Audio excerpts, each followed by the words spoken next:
司徒陵把你们放出尘渊，韩风君又命我千辛万苦将你们一个抓了。养了这么久，耗费了那么多福泽，就是为了让你们变得更肥美，怎能放了你们？如今强敌环伺，治不住季伯载，就更要抓紧把你们早点献给妖兽，好让他们尽早壮大成军。大人，放了我们吧，大人！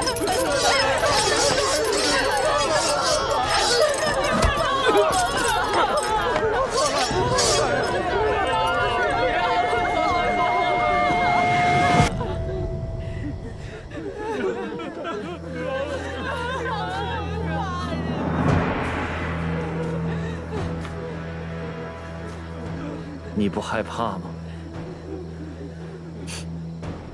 怕你吗？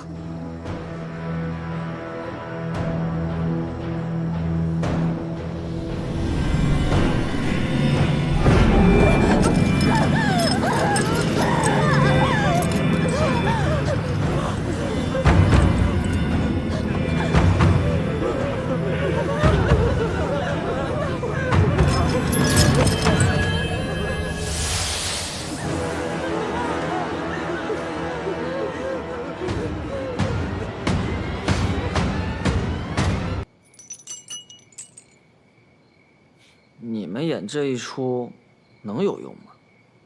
越是不按照套路出牌，越能搅乱别人的阵脚。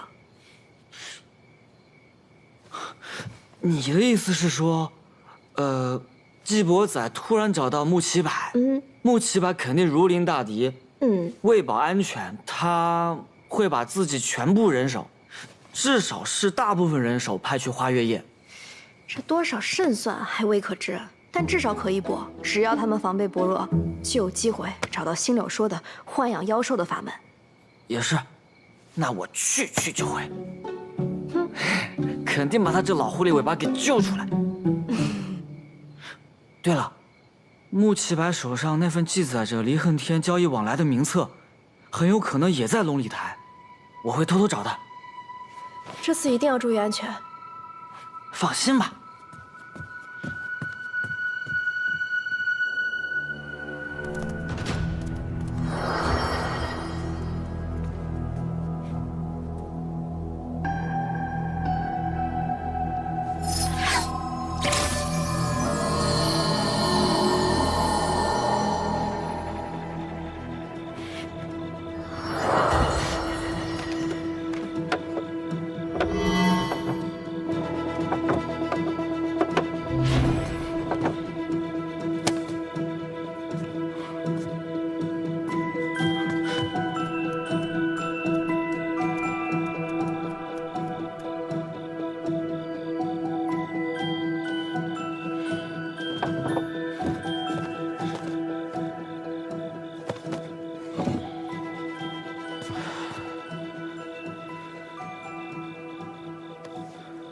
穆奇柏到底把东西藏哪儿了？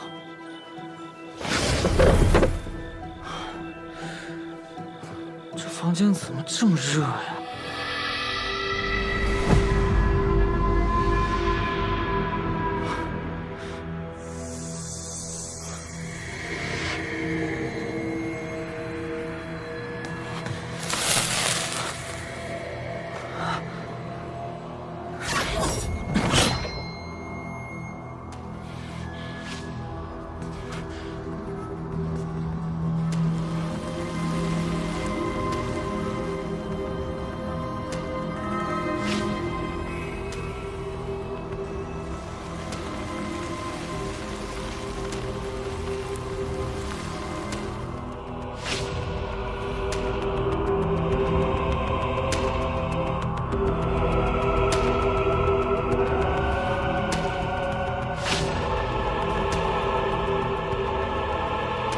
怎么就是小怪？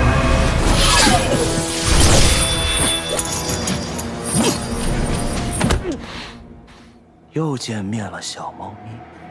放心，这次我不用演什么故意放跑你的把戏，直接把你杀了就好。果然是你搞的鬼！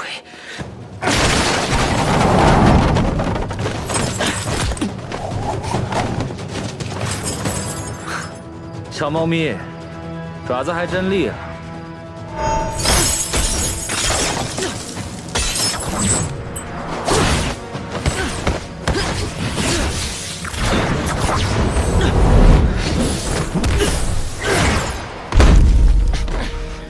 逗你玩还真是有趣啊！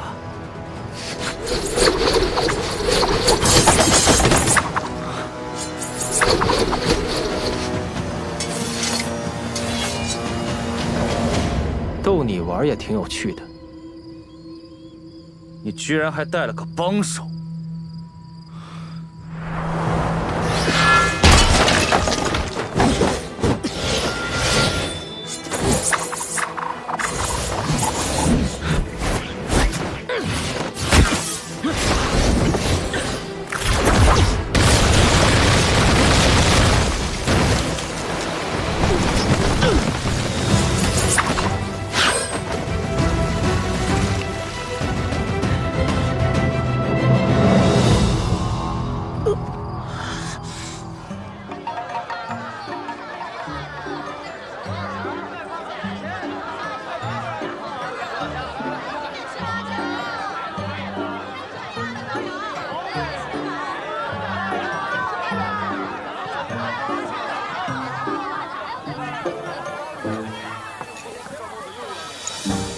小葱，做好了，给那边送过去啊！哎，小麦，这个也送那边去。你看到我能化形也不惊讶，看来你和你那个主上知道的还真不少。虽然季伯仔还没有到至真境，但是他早就抵达了化境，所以他有一个能化形的从兽，这并不难猜。更何况季伯仔他对我跟明义还没有真正放心，所以我一早就猜到了他会派你来盯梢。来，葱油饼加小鱼干，头一回这么做，不知道味道如何？两位慢用啊！多谢。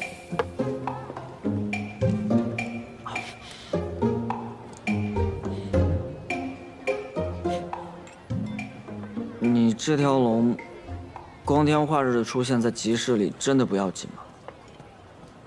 主上如今，谢谢。主上如今和那边也算公开对手，没必要再藏着我。也是。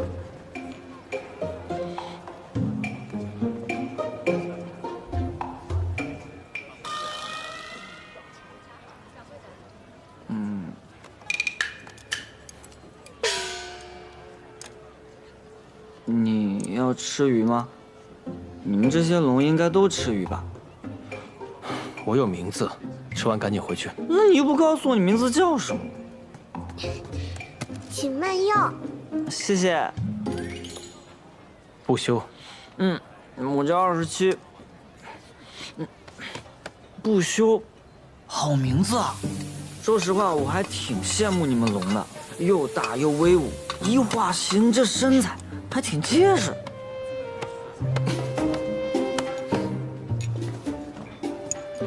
哎，你这就走了？你等会儿我。兄长啊，你说好不好笑？那个季伯仔竟然和我说要讲和，拉着我整整聊了1个晚上。他这般举动，显然是为了调虎离山。还好我派了人手在龙礼台守株待兔。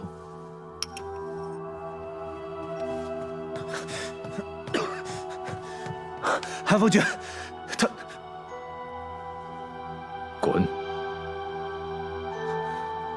是。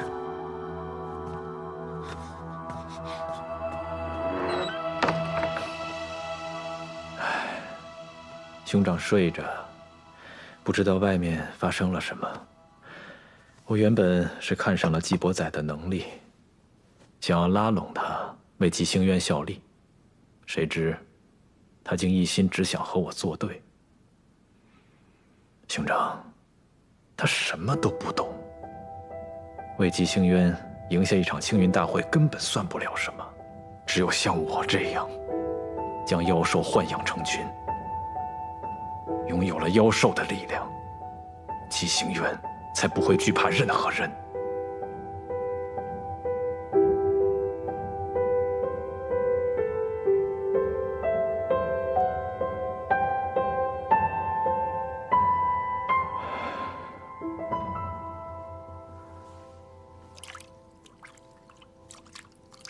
兄长啊，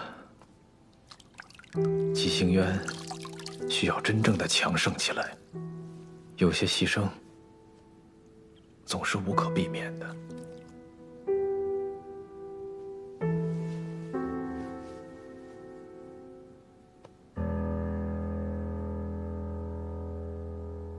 属下无能，让闯入的人跑了。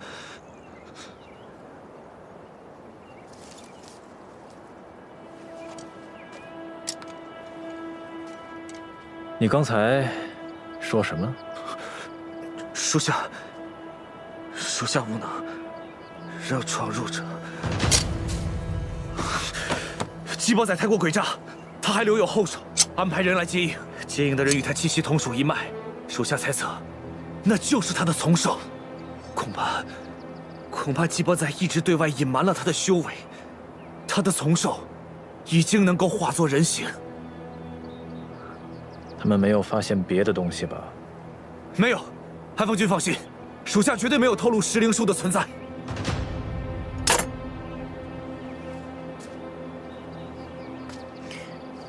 是属下失职。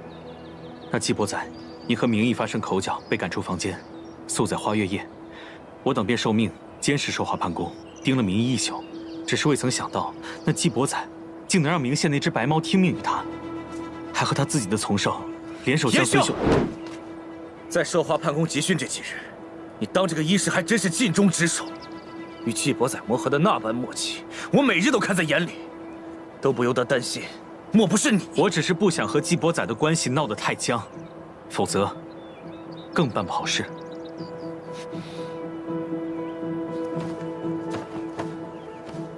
属下绝无二心，请韩风君明鉴。明鉴。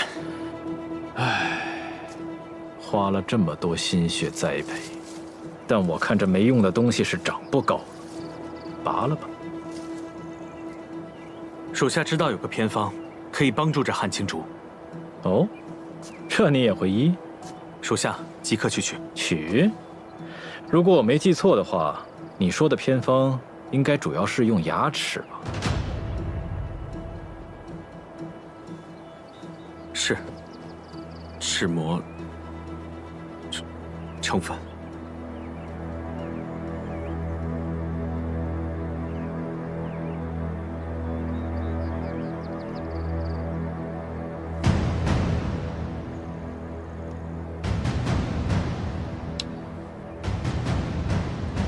我可没有说要用你自己的牙齿。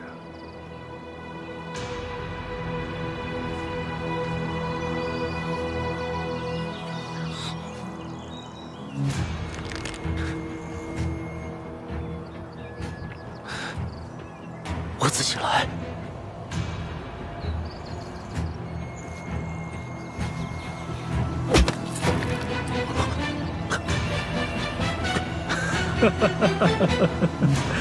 果然是医术高明啊，连孙辽啄口顿腮的毛病都治好了。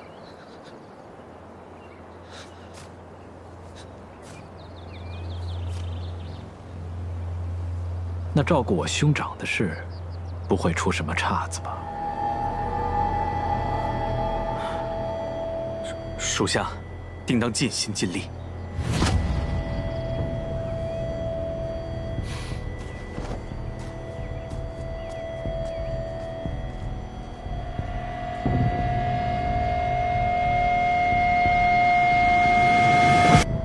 那棵树绝对有问题。穆奇白喜种花木，但在他的院中，只有那一棵树有长成之势，倒像是吸干了别的树，供养给自己。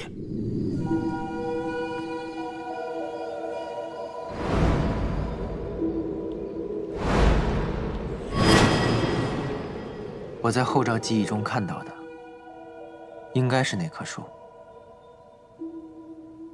想必是从庭院延伸到了地下的密室。它的根底看起来更像是个魔体。若是它能吸干别的树，或许也能吸食生灵元神。我在书中看过一种来自莽福灵长的古老秘术，可以把元神从人身上剥离，寄养到参天巨木上，成为石灵树。这树周围都是血腥气，石灵树可以保元神存活，直至有人使用它们。这难道就是星柳说的豢养妖兽的特殊法门？妖兽最好的滋养，就是生灵元神。100年前妖兽祸乱，所经之处人尽视之，就连豢养他们的灵脉女仙都被他们吞噬了。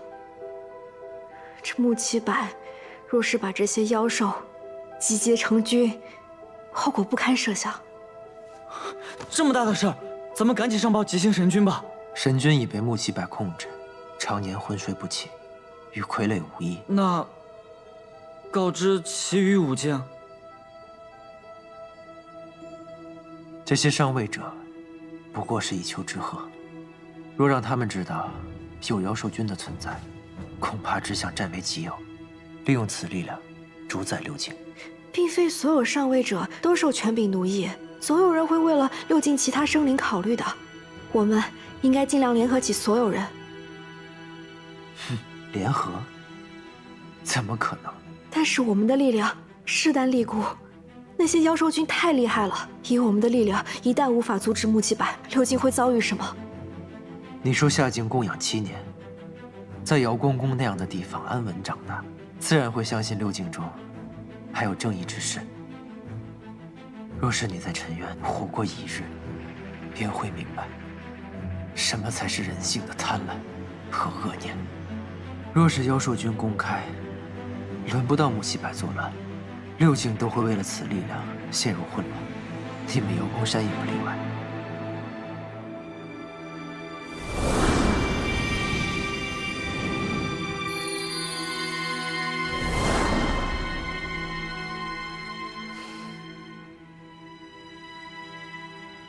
你没有因为出身沾沾自喜，已是难能可贵了。原来出身上境，这样就是难能可贵了。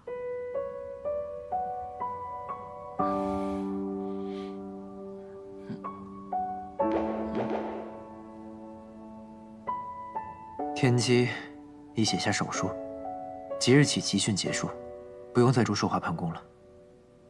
你们先回去吧，别再让这只丛兽在我这儿有个什么3长2短的。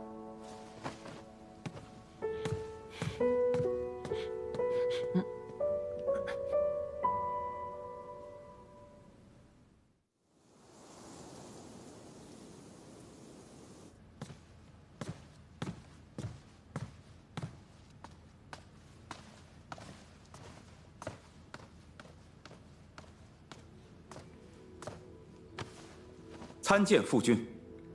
朝宇，你此番平定苍梧丘之乱做得很好，可有想要的赏赐吗？职责所在，不敢居功。你平乱有功，本君就封你为景西君，如何？父君所赏，皆是天恩。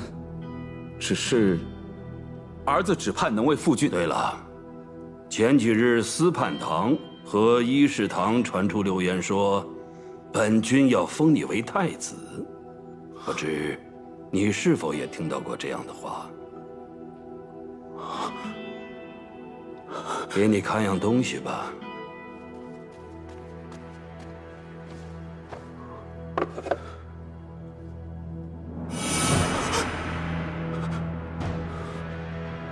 传播流言者的舌头都在里面了。那是他们咎由自取。本君再问你一次，你平乱有功，现封你为景西君，如何？父君明鉴，儿子只为一心一意辅佐父君，绝无非分之想。父君明鉴。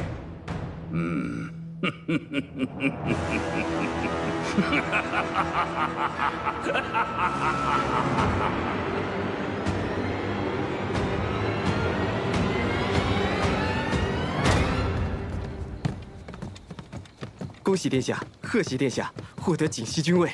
滚！殿下恕罪。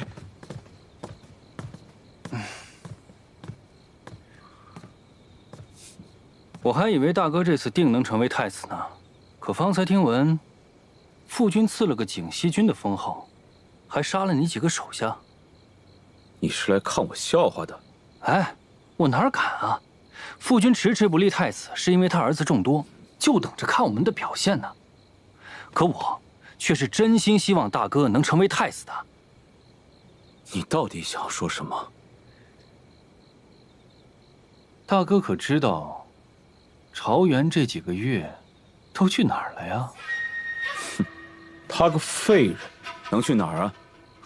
他呀，听说吉星院在陈园炼药，去那边找黄粱梦了。什么？哎呀，朝元从小可受了大哥不少关爱啊！这要是被他先找到了黄粱梦，交给了父君，你猜，父君会不会准许他修成灵脉呢？这可是大功一件啊！这届时太子之位，朝元会不会也有一份呢？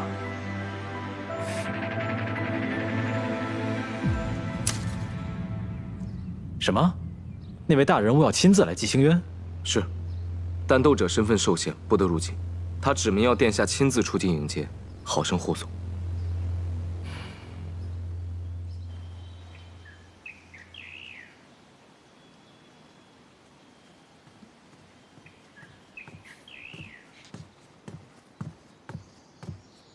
主上，守了这几日，穆奇白总算离开龙丽台了。是，他背了船车，瞧着是要远行。我将明仪做的石图印放在他的船车上，6个时辰之内都能警示他的位置。他做的这些小玩意儿，倒个个都能顶用。确实，之前我依主上要求在龙丽台附近观察27的行径，他也确实认真盘查，没发现其他问题。他这么听明义的话，想来是他和明宪的感情甚笃，所以明宪的从寿才会对明义言听计从。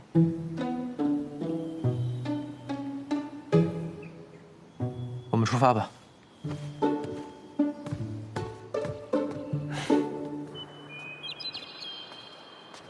季贤君，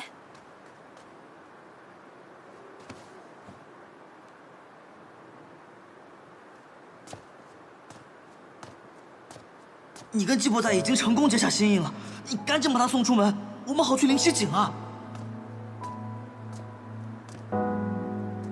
怎么，你不放心我独自前往寻找妖兽君？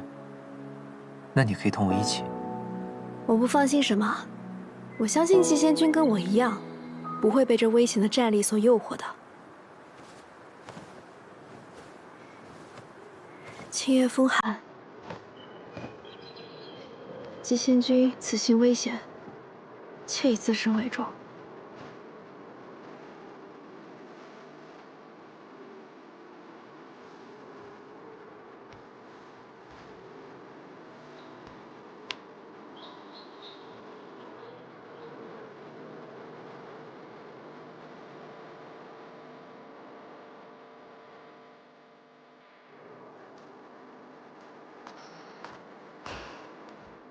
你也会让他独自去寻找妖兽吗？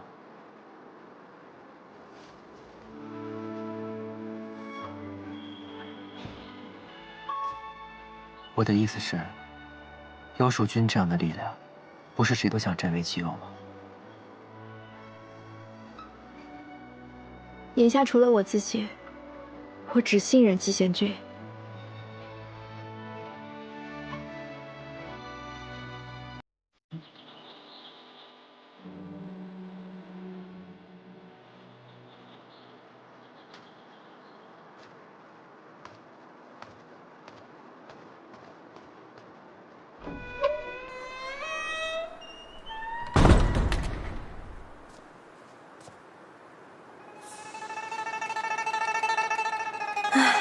送走一个，家里还有一个。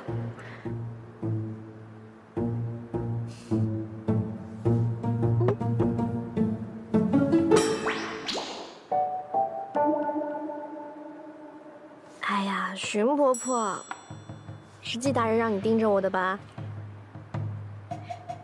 你吃点猪心膏，我呢，我就在这里坐着，我哪儿都不去。你盯着我，你尝尝嘛。才不会吃。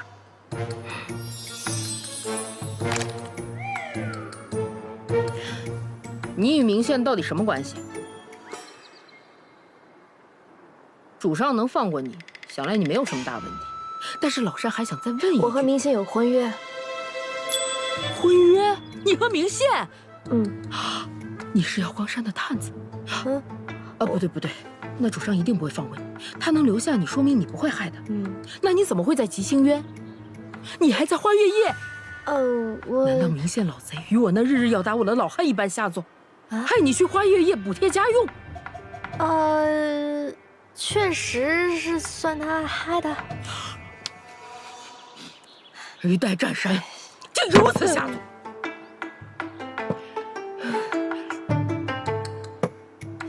我跟你说啊，主上不会真的介意这些的。他当初能救我，如今也是愿意救你的。可你确实不该瞒他。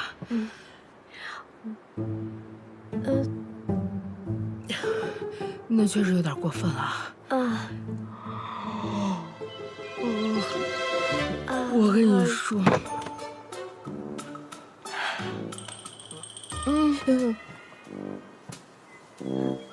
徐伯伯，徐伯伯，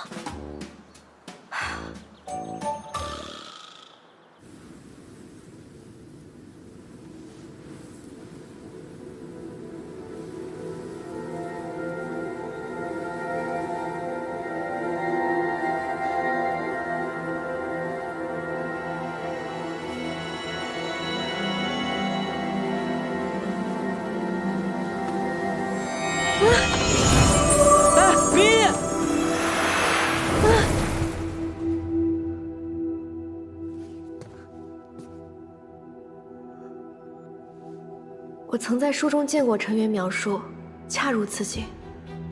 季伯载打造的灵犀井与陈渊这般相像。他已不是最求之身，却还是被困在这里。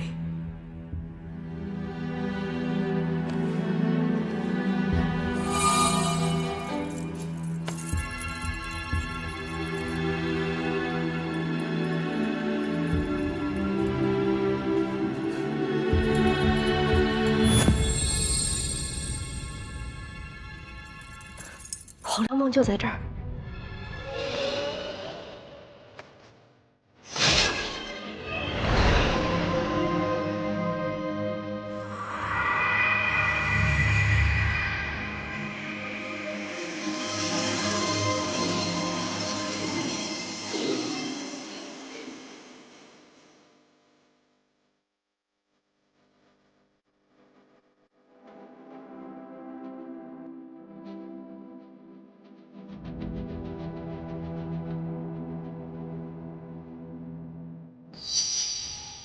黄粱梦，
血印。季伯载与我结了心印，这是他为了防我，重新加的一道封印。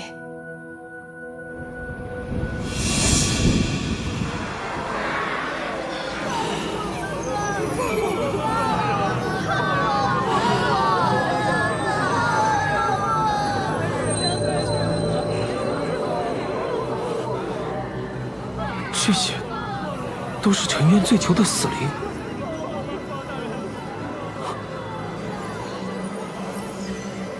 这些陈渊的无辜生灵，不是已经被放了吗？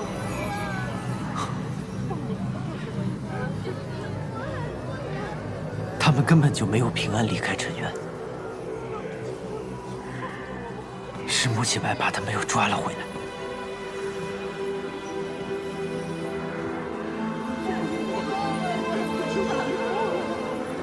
如今，他们已被剥取元神，死在这里，永不超生。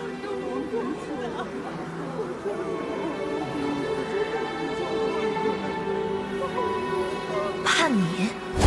我连枯枝病都治好了，我一定会活下去，长成参天大树。孩子还小，求求你放过我。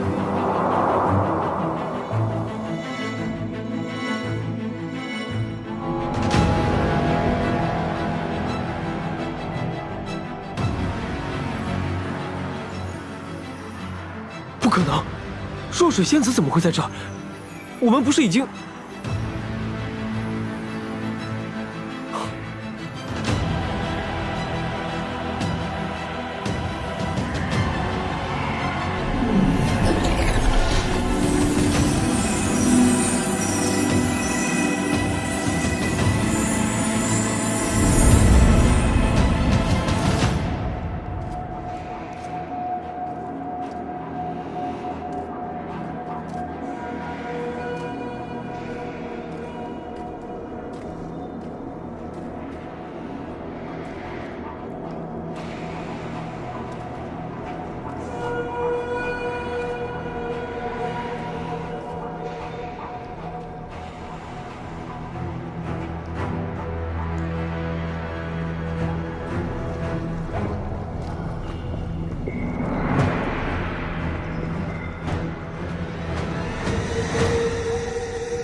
好好进食吧。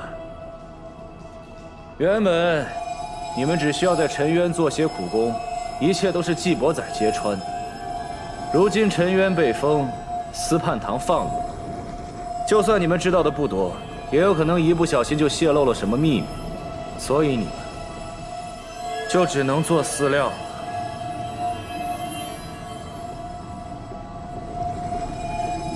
韩风君。可不要怪本君呐，要怪，就怪季伯仔好了。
弱呀，真的太弱了，轻轻一折就断了，这怎么能行？怎么能保住你自己的命啊？我一点都不弱，我连枯枝病都治好了，我可是很有韧劲儿的，我一定要活下来。长城参天大树。果然，你也很想变强的吧？我好不容易才得救了，我不能让娘亲失望，不能让救我的人白费功夫。我一定要好好活着。好，让我来帮你吧。仅凭这么弱小的你，是无法靠自己成为强者的。不如退而求其次，成为强者的一部分。或许，这也算是个幸事。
你这是做什么？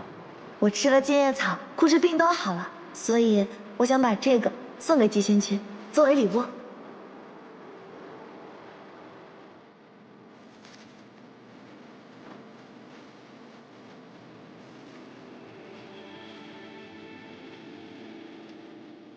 我的命是母亲给的，我一定要好好活着。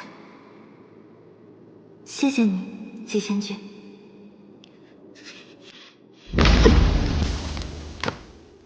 主上，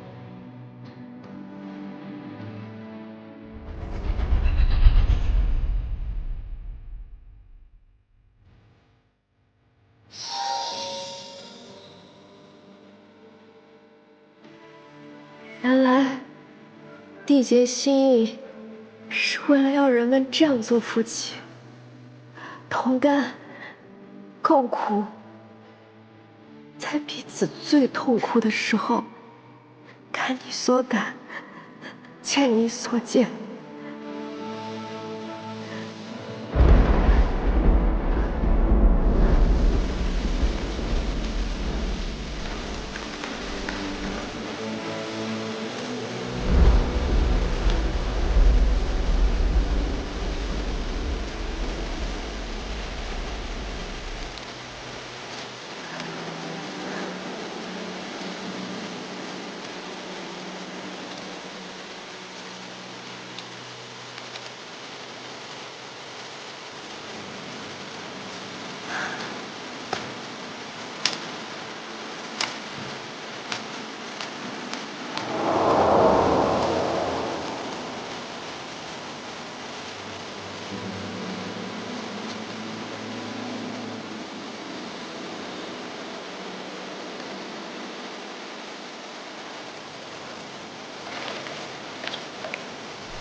你不必为我消耗灵力。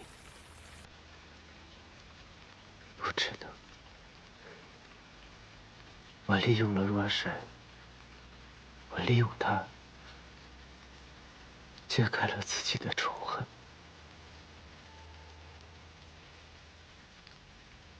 然后我就只想着怎么摆脱他了。我以为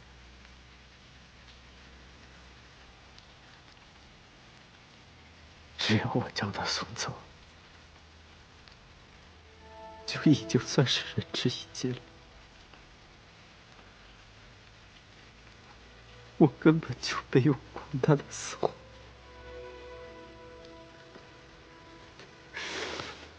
不是的，不是这样的。季伯仔，穆七白，他用来滋养杨守军的那些人，他们都是和我一起被抓去沉渊的。多的是老弱妇孺，甚至还有年纪比我更小的人，他们都没有机会。他们也都是无辜的。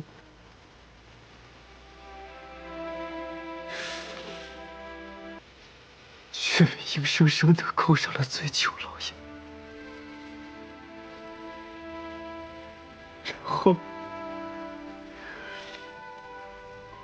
然后还要成为杨守军的司令。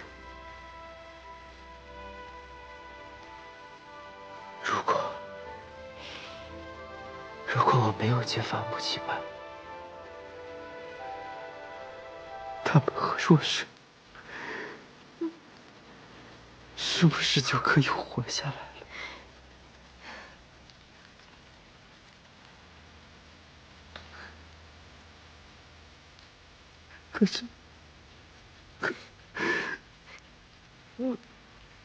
可他们都死了，是我连累了他们。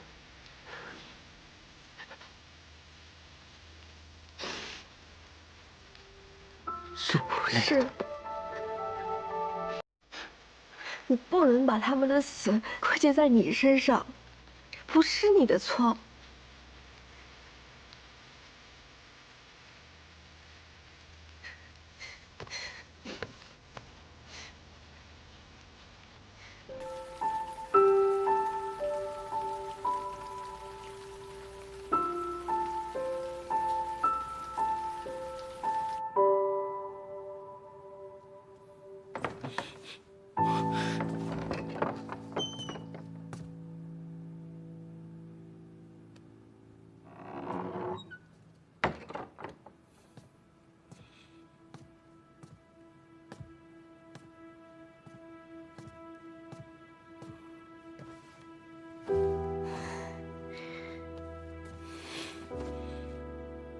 黄粱梦，我找到了，但他下了道血印，我拿不到。血印，那应该只有他能解除。看来季伯仔还是对你有所防备，那咱们……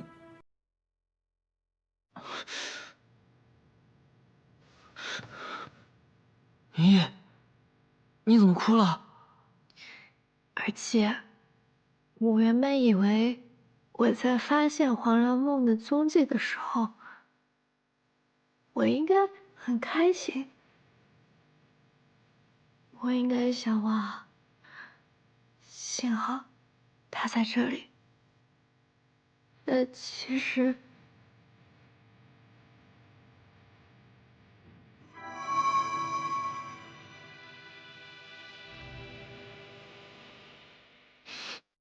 不说这些了。而且，现在有个最重要的事情，要消灭妖兽军，对付穆七百，对吗？嗯。那你怎么办？我们可以先把黄粱梦给偷过来，先把你的毒解了，这样我们胜算才更大，不是吗？而且，如果是你的话，一个活着的坏人和一个死去的好人，你是哪个？明义，我一直都只想让你做一个老不死的好人。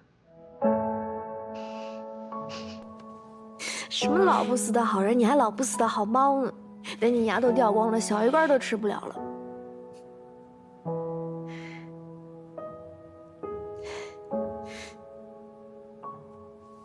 就问你，跟不跟？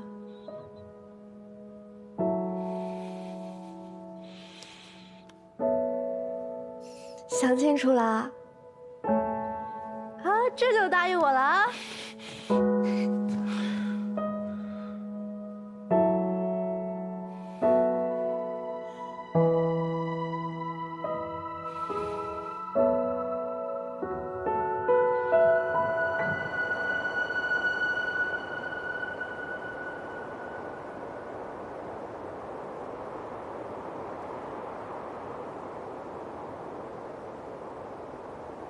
你居然失去了对陈渊的控制，这只是暂时的。陈渊表面上是被司判堂查封，但没有人知道石灵树和陈渊相连。这几日我足不出户，喂养妖兽，因此无需着急，再有10日，定能成事。韩风君，你弄错了吧？该着急的是你。不是我们。若非这陈渊适合孵化妖兽，你哪来的机会？是我疏忽了，但这一切都是因为季伯载。本君此番前来，也正是为了季伯载。黄粱梦真的在他手里？季伯载算计了我2名手下，这一切都是为了替那薄玉兰报仇，他与博士的关系一定匪浅。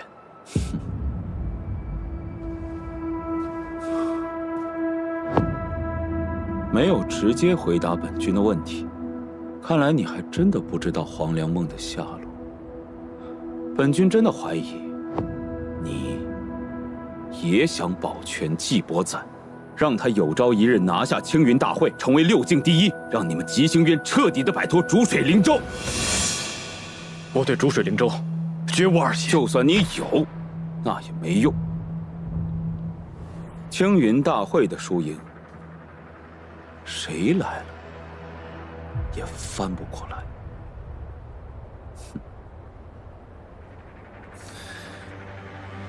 季伯载知道妖兽军的存在吗？尚未察觉。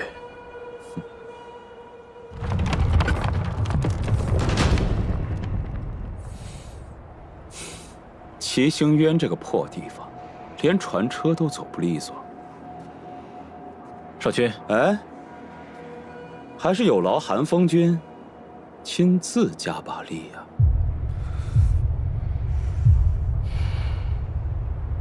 是。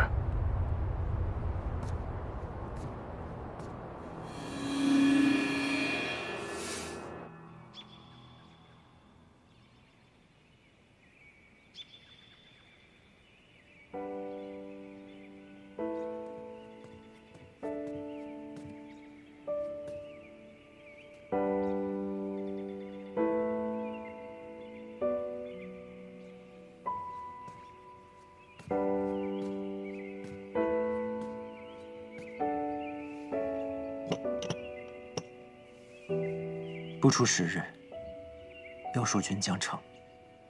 我们所剩的时间不多了。他人都以为司判堂所看管的陈渊是犯下恶行的最先服刑之地，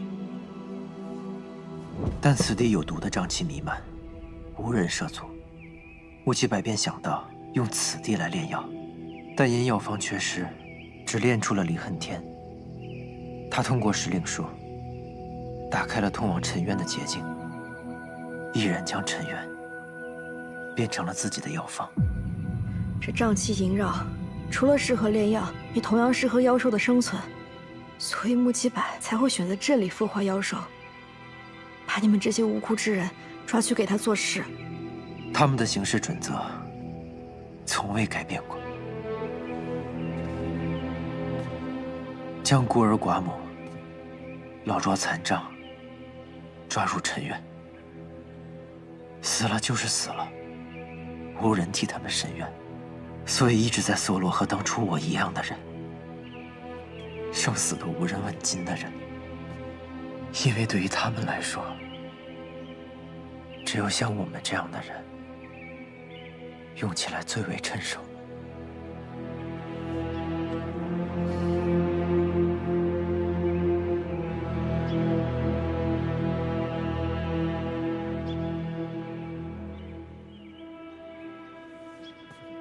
明一，你说过，若想要彻底铲除尚未炼成的妖兽菌，可以将自身作为化药之鼎，将妖兽菌的妖元汲取，进行炼化。告诉我，这化妖之术该如何施为？要行此术，需要有一法力高强之人，以自身做化妖鼎。这事交给我。仙君是极心渊的斗者，不能有差错。我既答应过仙君，我自愿做这化妖鼎。你都说了，只有法力足够高强的人，才有可能成功。我又不是没见过你施法，你灵力有限，即便你身有灵脉，也不可能成功。就是因为这样，更应该我去做这化妖鼎，才能保存我们中最强战力。只要仙君一出事，穆七百肯定会有所动作。若是你也折损了，我们怎么对付他和他背后之人？只是做化妖鼎，怎么可能折损于我？可是你……就这么定了。以身做化妖鼎，一共3个步骤，越往后越凶险。第一步，修炼灵力，固化自身丹元。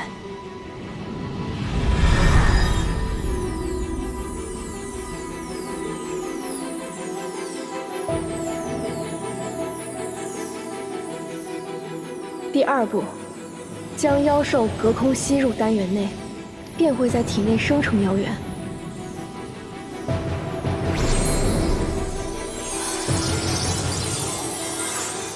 第3步，以自身为鼎，与妖元共生，将之炼化。此时为第1阶段，祭仙君会耗尽全部灵力，身体虚弱，切记绝不可出无归海。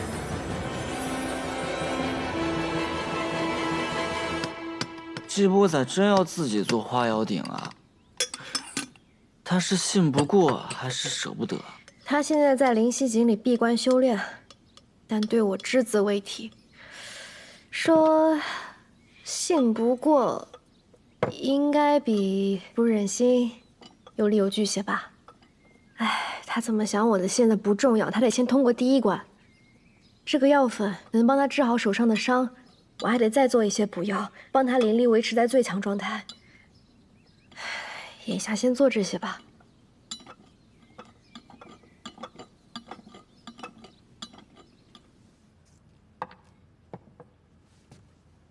司盼，这么晚了还不回去休息？其他兄弟都已经走了。你先回去吧，我批完这本就走。是。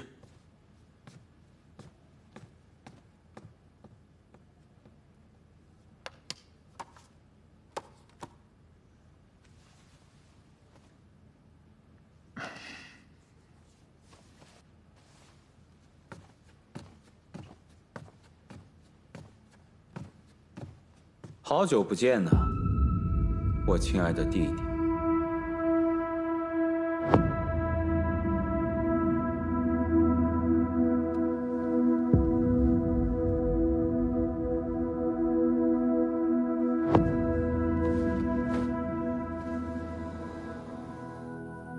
你最近可真是春风得意，风生水起啊！哥哥为我特意跑来祭星渊，肯定不值得，一定还有更重要的原因吧。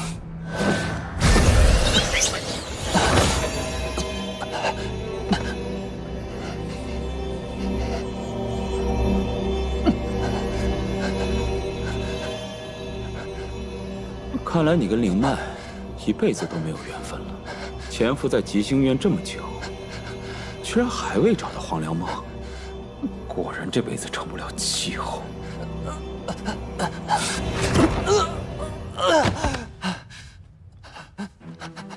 既然我来了，你大可停止寻找他的妄想。哥哥还是和从前一点都没变，只会向更弱者挥刀罢了。是啊，你就是更弱的那一个，这一点也一直没变呢。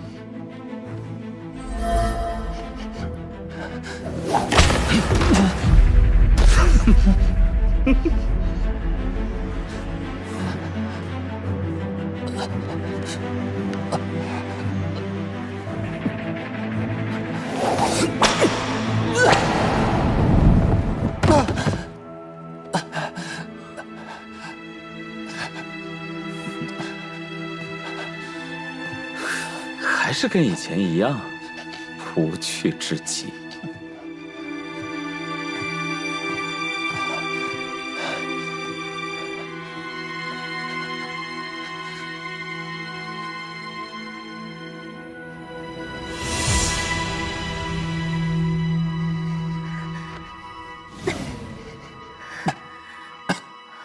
傅爷，我没事了。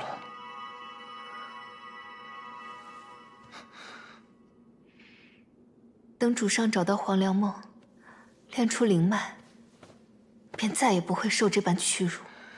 傅爷，我说过了，我不要黄粱梦了。主上，你能不能多为自己考虑一些？情爱有那么重要吗？你自己想要的，自己还在恨的，自己的一生，难道要为一个女人放弃吗？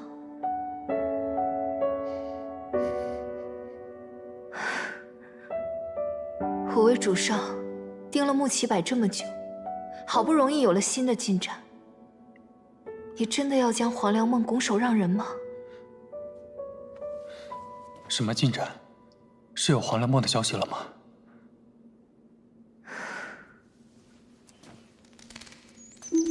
穆启柏他们搜遍了整个五归海，都未曾找到黄粱梦。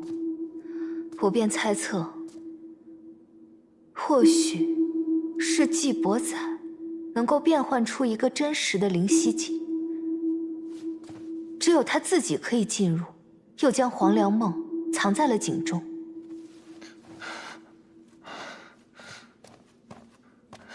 灵犀井。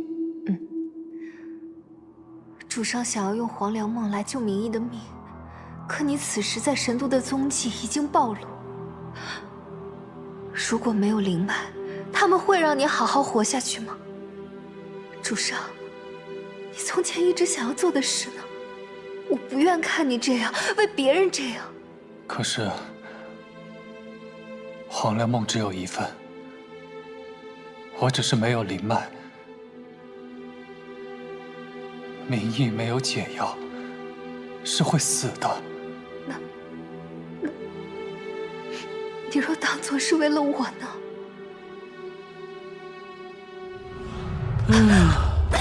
抓你可真费劲儿啊！我听说过，狐狸越是遇险，它的皮毛越是鲜艳。把你做成狐球，还需要你紧张一下，给你上上色。那我们就来玩个游戏吧。陪你玩这事儿，还能让我遇险呢，我开心还来不及。你这副厚颜的模样，总让我想起一个特别讨嫌的人。哥，你这鞭子不太行啊，不到3日就已经愈合了。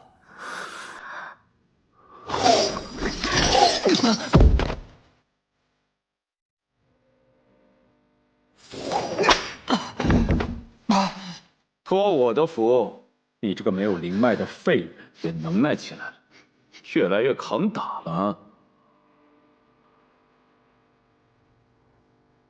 虽然没有灵脉，也长了新本事，不好吗？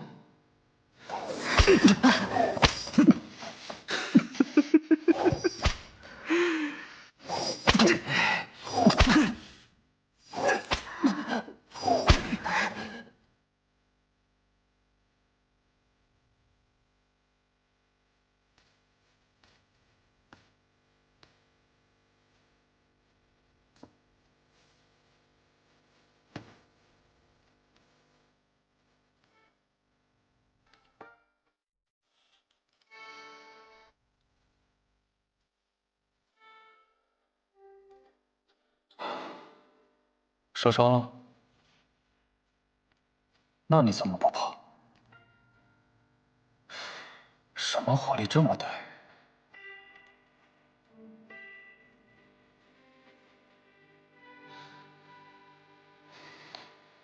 如果你是为了可怜我，那就别哭了。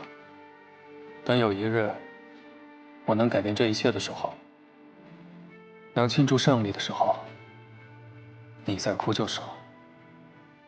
但是，你想说，但是我现在这么弱是吧？这个我知道的。我现在能力还远远不够，但曾经有个人告诉过我，只要自己敢想，就没什么能限制我。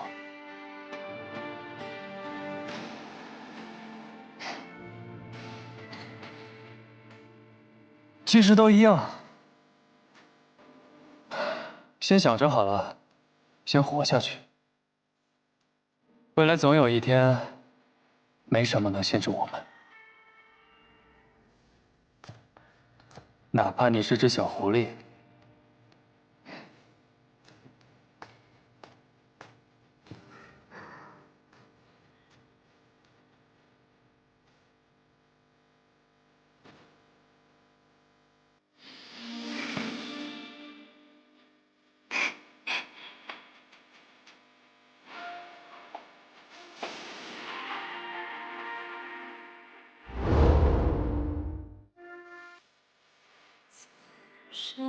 主上看重民意，可在我心里，主上的命比什么都重要。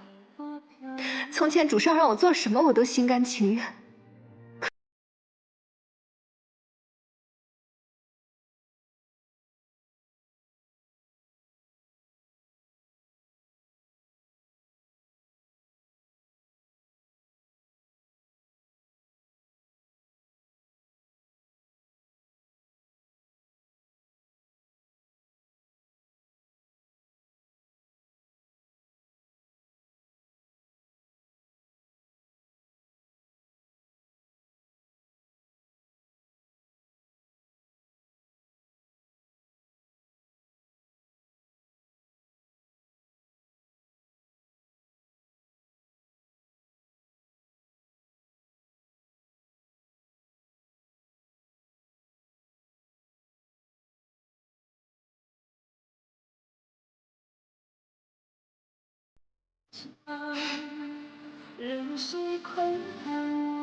主上若执意如此，至少隐藏好自己的行踪，别再被他们发现了。我也会想办法去确定季伯宰是否真的练出了实体的灵犀技。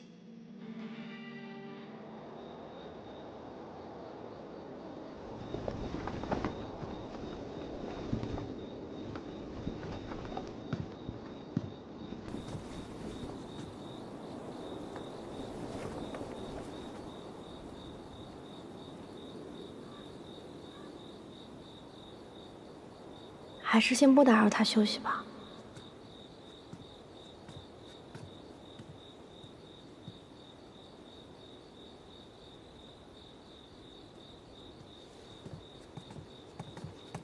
要找我？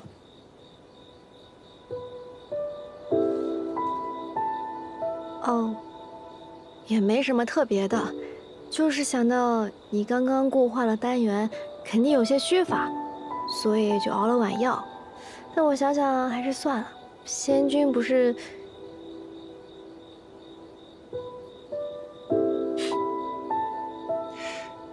不是，你这好意，我到底能不能领到啊？仙君不是说不吃外面东西吗？还在说这个？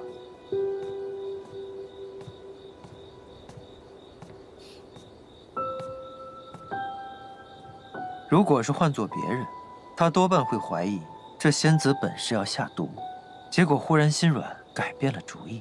现下不过是编个说法，哄骗罢了。那正好，你呀，还是别喝了。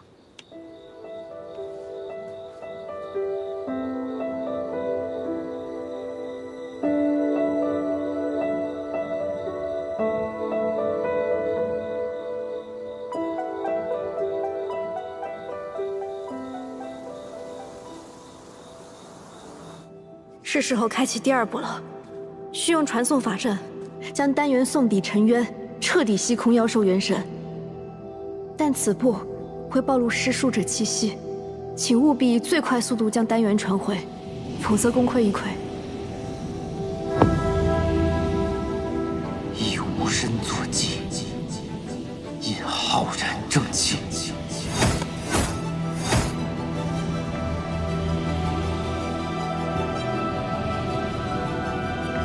万千妖邪，阵风。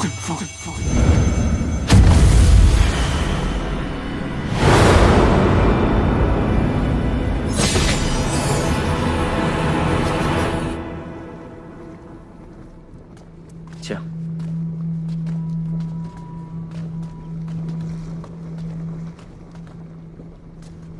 景熙君，请看。只需再过3日，妖兽君便能养成。届时，妖兽的数目、力量，都足以媲美100年前灵脉女仙豢养的妖兽。我过去一向嫌吉星渊绳床瓦造，上御旁风，没想到这个穷山恶水，哼，居然派上了用场。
为何妖元全都被吸走了？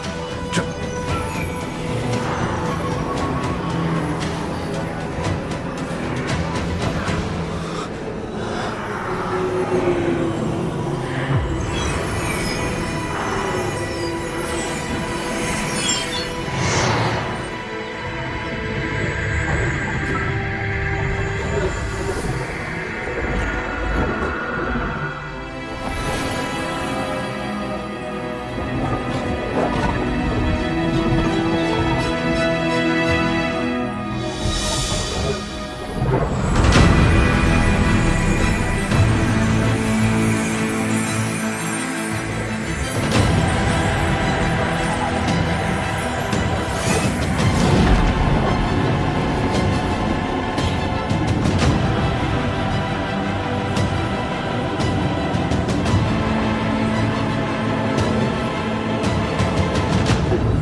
波仔，是，季伯仔，一定是他干的，一定是季伯仔。废物！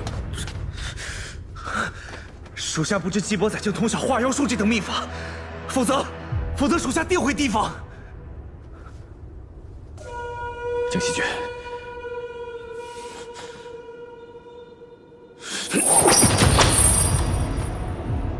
果然不能对这个地方有一点指望，穷山恶水。产废物！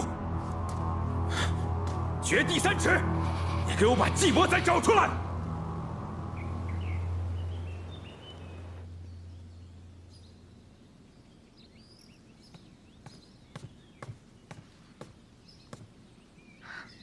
公主先休息一会儿吧。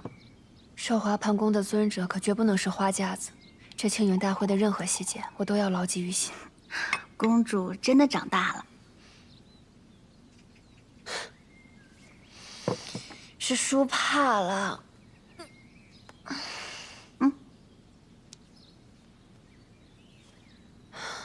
没有福泽，几星园连花草都会比过去更黯淡无果。秀云，我时常会害怕。你说，母后留下来的福星花，会不会再次枯萎啊？公主放心吧，严仙君的法子到底是管用的。之前这么多年，就算没有福泽，它也依旧开得好好的。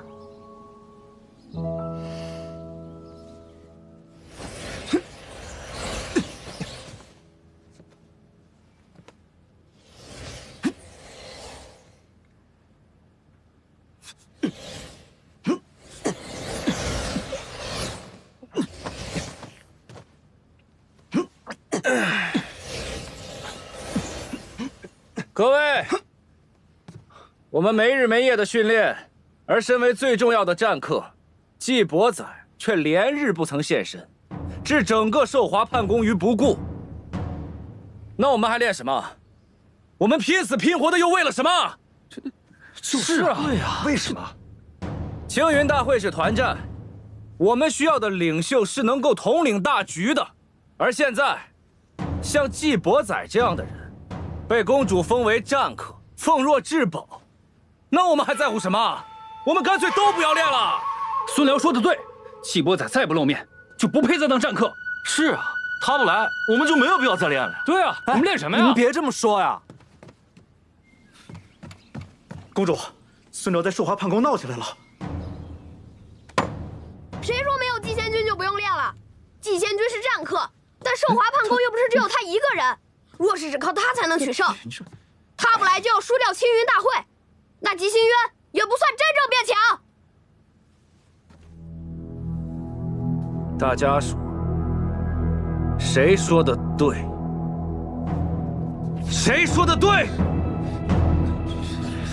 盛大了不起呀！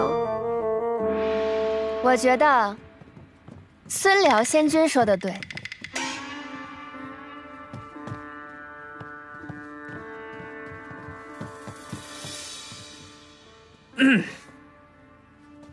季伯载身为战客，却对寿华叛宫不管不问的，在他的心里面，根本就没有吉星渊。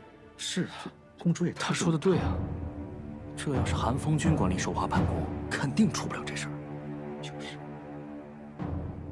对季伯载来说，斗者青云之路，不过是他摆脱醉囚这个下贱身份的晋升之阶罢了。哦，原来季伯载一直是这样想的，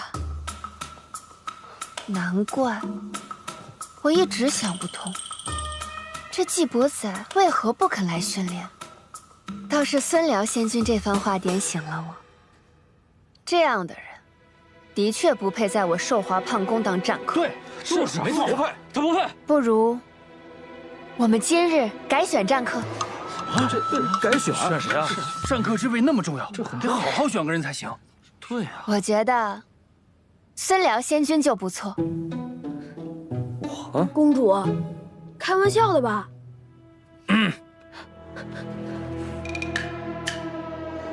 本公主作为寿华叛宫尊者，自然不会开玩笑了。孙辽仙君参加了上届青云大会，从经验上来说，就远超于其他斗者。况且，无论是从斗者选拔，还是近期寿华叛宫集训，孙辽仙君都积极主动，态度优异。本公主今日便下令，废除季伯载战客之位。说废除就废除，那我们这输定了，就是一点情面也不留。废除了，改立孙辽仙君为我寿华叛宫战客。真的吗？好，我支持孙仙君，我也支持孙仙君。孙辽，是对呀，这行吗？他行吗？这是怎么回事啊？我怎么觉得不靠谱呢？我也觉得。谢公主，多谢。过去是我目光短浅，只知盯着季伯载那一人。如今看来，孙辽仙君才更是威武英俊，比季伯载更有战神之相。虽然季伯载有问题，但孙辽咱们闹这一场，光给孙辽做嫁衣了。对呀，也不合适啊。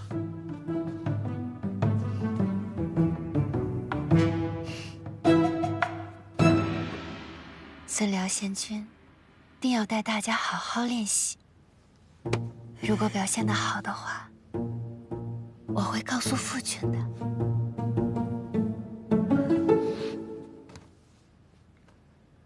是，公主。我都让你当战客了，你还唤公主，不改口为尊者吗？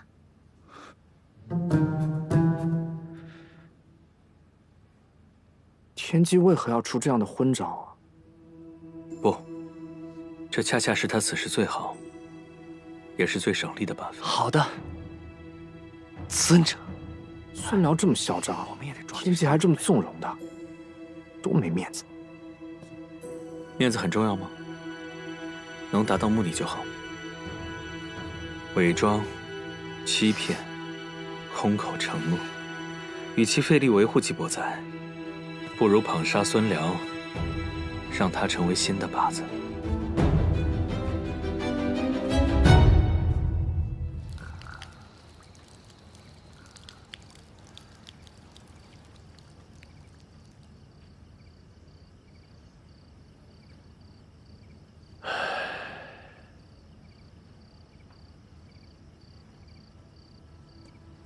韩风君找我来有什么事啊？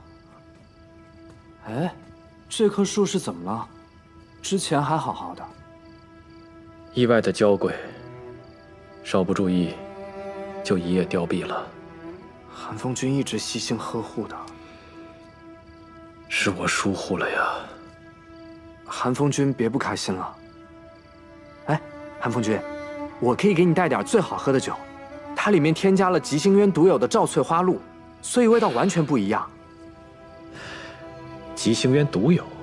对，六境只有我们有。那花看上去和杂草没什么区别，但每逢满月，就能凝结出全天下最纯的花露。果然不能对这个地方有一点指望，穷山恶水，产废物。